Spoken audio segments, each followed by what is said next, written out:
Olá, seja bem-vindo ao canal Seu Bolso, Seu Dinheiro. Hoje vamos conversar sobre um tema que pode representar uma verdadeira bolada na sua conta. O caso do PIS e do PASEP para quem trabalhou antes de 1988. Este é um assunto que tem gerado milhões em indenizações. E a cada dia novas decisões judiciais surgem para proteger o direito dos trabalhadores que foram lesados. O que muitos não sabem é que, apesar de o Superior Tribunal de Justiça, o STJ, já ter decidido a favor dos trabalhadores, alguns juízes de primeira instância ainda estão negando o direito a essa bolada, afirmando de maneira equivocada que o prazo para pedir o dinheiro já acabou. Mas uma decisão recente do Tribunal de Justiça do Ceará, que pode ser usada como base em todo o Brasil, anulou uma dessas sentenças e deixou claro que o prazo para você entrar com a ação só começa a contar quando você de fato tem acesso aos documentos que provam o seu prejuízo. Isso significa que, se você ainda não tem esses documentos, a contagem do tempo para o seu direito prescrever simplesmente não começou. Se você trabalhou nesse período ou conhece alguém que trabalhou, comente sua história ou suas dúvidas aqui embaixo. Estamos sempre de olho nos comentários e, na medida do possível, respondemos a todos para te ajudar a proteger seu dinheiro e lutar pelos seus direitos. Para entender por que essa decisão é tão importante, precisamos voltar um pouco no tempo. O PIS, que é o Programa de Integração Social, e o PASEP, que é o Programa de Formação do Patrimônio do Servidor Público, foram criados nos anos de 1970, com o objetivo de integrar o trabalhador ao desenvolvimento da empresa e do serviço público. Basicamente, era uma forma de o trabalhador participar de um fundo de dinheiro que cresceria ao longo do tempo. O PIS era destinado aos trabalhadores da iniciativa privada e era gerido pela Caixa Econômica Federal. Já o PASEP era para os servidores públicos e era administrado pelo Banco do Brasil. A questão que estamos discutindo hoje gira em torno da má gestão dos valores que estavam nas contas dos servidores públicos, ou seja, no PASEP, que é de responsabilidade do Banco do Brasil. O que acontecia era o seguinte: o Banco do Brasil era o responsável por administrar o fundo do PASEP, mas ao longo de anos, os trabalhadores e servidores públicos perceberam que os valores em suas contas não estavam crescendo como deveriam. Havia saques indevidos, correções monetárias aplicadas de forma errada e juros que simplesmente não eram pagos. O dinheiro do trabalhador estava sendo corroído pela inflação e pelo descaso. Muitos servidores públicos que se aposentavam ou que iam sacar seus valores se deparavam com quantias vergonhosamente baixas. E por muito tempo, a culpa ficava dividida entre o Banco do Brasil e a União, o que gerava um problema jurídico enorme. Foi aí que o Superior Tribunal de Justiça interveio e colocou um ponto final nessa discussão, em um processo que ficou conhecido como Tema Repetitivo 1150. O STJ afirmou um entendimento que vale para todos os processos semelhantes no Brasil. A tese, ou seja, a decisão final, foi dividida em 3 partes muito claras e diretas. A primeira parte diz que o Banco do Brasil é sim o único responsável por essa gestão falha do PASEP, e por isso é ele quem deve ressarcir os trabalhadores. Ou seja, não adianta tentar incluir a União no processo, o que acabava complicando e atrasando a vida de quem tinha o direito. Com essa decisão, a coisa ficou muito mais simples. A ação é contra o Banco do Brasil e ponto final. A segunda parte da decisão do STJ é sobre o prazo para ajuizar a ação, que é um dos pontos mais importantes e que mais gera confusão. O tribunal decidiu que o prazo é de 10 anos, conforme o artigo 205 do Código Civil, mas não se desespere se você está pensando que já faz muito tempo que você se aposentou. O ponto-chave, e este é o ponto que você precisa prestar atenção, está na terceira parte da tese. A terceira parte diz que o prazo de 10 anos começa a contar a partir do momento em que a pessoa toma conhecimento inequívoco do prejuízo. E aí é que a má-fé e a falta de atenção de alguns juízes de primeira instância têm prejudicado muitos aposentados. Esses juízes têm argumentado que o conhecimento inequívoco, ou seja, A ciência completa do prejuízo acontece na data em que o trabalhador saca o dinheiro do PASEP, geralmente na aposentadoria. Para eles, a partir do momento do saque, o prazo de 10 anos já estaria correndo. Mas isso é uma interpretação completamente equivocada da tese do STJ.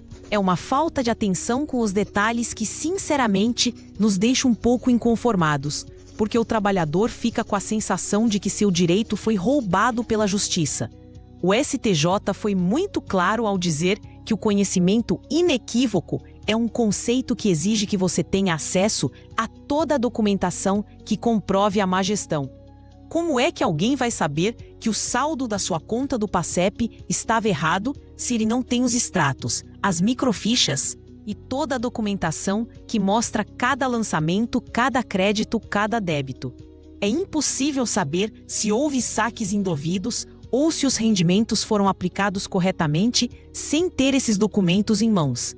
Você só pode tomar conhecimento do prejuízo quando recebe o extrato completo e detalhado. E é exatamente aqui que a decisão do Tribunal de Justiça do Ceará se torna um farol de esperança para todos os trabalhadores. O caso era de um autor que comprovou no processo que só teve acesso aos extratos do PASEP no dia 29 de maio de 2024, data em que ele, pela primeira vez, teve em mãos as microfichas com a movimentação da conta. A Justiça de primeira instância, de forma errônea, havia reconhecido a prescrição, alegando que o prazo já havia expirado.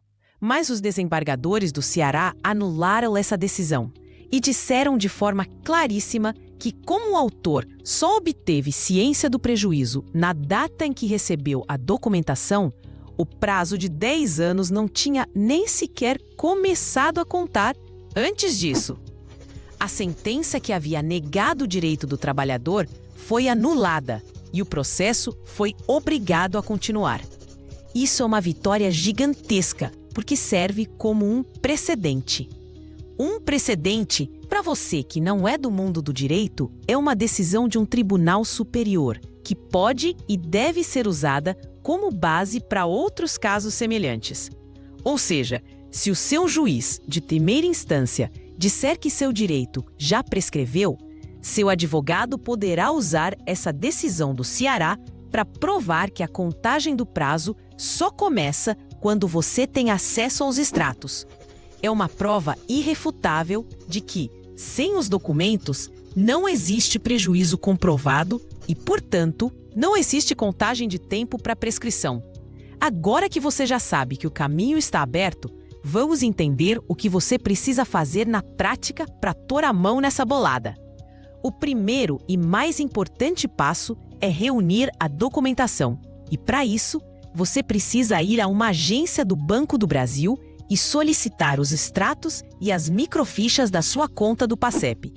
A microficha é um documento antigo, uma espécie de filme fotográfico em miniatura, onde todas as informações sobre a sua conta, desde 1971 até 1999, foram registradas. É nesse documento que o perito contábil vai encontrar os indícios de saques indevidos e de falta de rendimentos. Você pode ir a qualquer agência do Banco do Brasil e pedir a solicitação das suas microfichas. É importante que você leve seu documento de identidade com foto, sem CPF, um comprovante de residência e, se possível, a sua carteira de trabalho. O Banco do Brasil tem o prazo de até 120 dias, ou seja, 4 meses, para entregar essa documentação. É um tempo longo, mas é o tempo que eles estipularam para localizar e digitalizar a sua documentação. E é exatamente a data em que você receber essa documentação que vai ser o marco inicial para a contagem do seu prazo de 10 anos para entrar com a ação. Uma vez que você esteja com a microficha em mãos, a próxima etapa é a contratação de um perito contábil. Muitas pessoas ficam com receio nessa hora, achando que é um gasto desnecessário, mas o perito é a peça-chave do seu processo. Ele é o profissional que vai analisar todos os dados da sua microficha, linha por linha, para apurar os prejuízos causados pelo Banco do Brasil. Um bom perito contábil vai elaborar um laudo, um documento técnico que vai discriminar os valores que deveriam ter sido pagos, os valores que foram de fato creditados e a diferença entre eles, aplicando a correção monetária e os juros devidos. Vamos imaginar um exemplo prático. Digamos que o senhor José, que trabalhou como servidor público desde 1975, finalmente conseguiu as suas microfichas. Ao entregar a documentação para um perito, ele descobriu que em 1980, o Banco do Brasil fez um saque de seu fundo de PASEP para uma aplicação em uma carteira de investimentos que não lhe rendeu nada e que esse valor jamais foi corrigido. Além disso, o perito também percebeu que a correção monetária, que era para ser feita todo ano, simplesmente não aconteceu em vários períodos. Com base nessas informações, o perito elabora o seu laudo, um documento detalhado, com tabelas e cálculos que mostram exatamente quanto o senhor José deveria ter na sua conta hoje. A partir desse laudo, que tem valor jurídico, o advogado consegue calcular o valor da indenização e dar entrada no processo. Em muitos casos, como o que vimos, o valor pode ultrapassar a casa dos R$500 mil. E com a correção e os juros, pode beirar R$1 milhão. Portanto, a ordem dos fatores é a seguinte. Primeiro, você solicita a documentação no Banco do Brasil. Segundo, quando os documentos forem entregues, você os leva para um perito contábil fazer o cálculo e emitir o laudo. Terceiro, com esse laudo em mãos, você procura um advogado para dar entrada com a ação judicial contra o Banco do Brasil. Essa é a única forma de provar para o juiz que o prazo para você entrar com a ação não começou, porque o prejuízo só pôde ser conhecido após o acesso à sua documentação. É importante frisar que o processo de pedido das microfichas deve ser documentado. Guarde o protocolo de atendimento ou o comprovante de solicitação. Isso é uma prova de que você tentou obter a documentação e que a data de entrega será o marco inicial do seu prazo. Se por acaso o Banco do Brasil se negar a entregar os documentos, o que é um absurdo, seu advogado pode entrar com uma ação judicial para obrigá-los a entregar.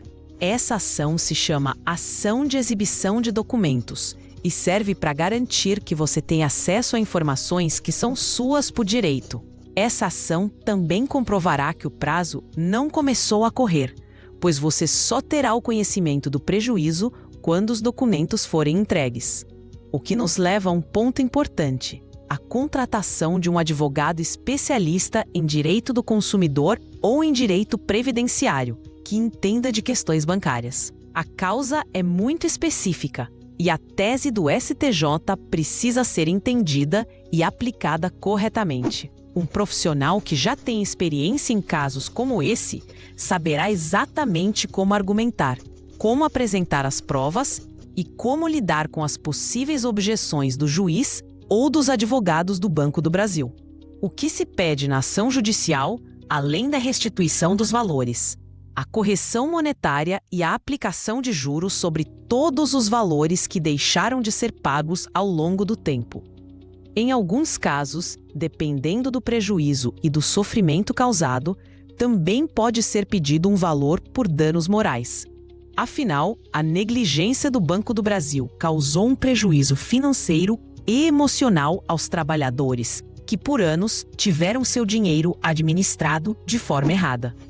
Apesar de alguns juízes de primeira instância ainda estarem interpretando a lei de forma equivocada, a decisão do Tribunal de Justiça do Ceará mostra que os tribunais de segunda instância, ou seja, os tribunais superiores, estão corrigindo esses erros e garantindo que o direito dos trabalhadores prevaleça. O entendimento do Superior Tribunal de Justiça é claro e já tem trânsito e julgado, o que significa que não cabe mais recurso. Agora é uma questão de aplicar a lei e fazer a justiça. O caminho para reaver esse dinheiro está mais aberto do que nunca. Não caia na armadilha de pensar que o prazo já acabou. Se você ainda não tem os extratos, o seu direito ainda está vivo e forte. A bolada que você pode receber É o resultado de anos de trabalho, de contribuição e de um fundo que deveria ter sido gerido com mais cuidado. Agora é a sua vez de lutar para ter o que é seu por direito. Lembre-se, o conhecimento é a sua maior arma nessa batalha.